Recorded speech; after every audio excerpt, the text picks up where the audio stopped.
របស់មានតម្លៃ3យ៉ាងរបស់មនុស្សប្រុសបើសិនជាមនុស្សប្រុសម្នាក់អាចយករបស់3យ៉ាងនេះប្រគល់ឲ្យមនុស្សស្រីត្រូវតែថែរក្សាគាត់ឲ្យបានល្អពីព្រោះរបស់3យ៉ាងនេះ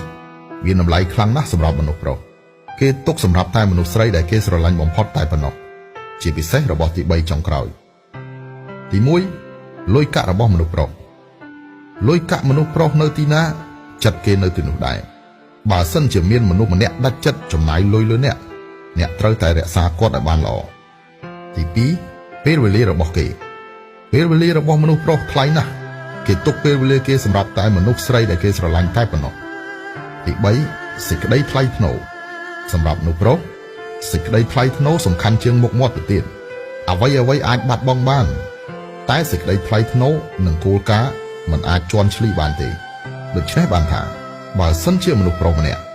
បោះបង់ចោលនូវសេចក្តីថ្លៃថ្នូរដើម្បីអ្នកនោះមនុស្សប្រុសនោះមានតម្លៃខ្លាំងណាស់សម្រាប់ជីវិតរបស់អ្នក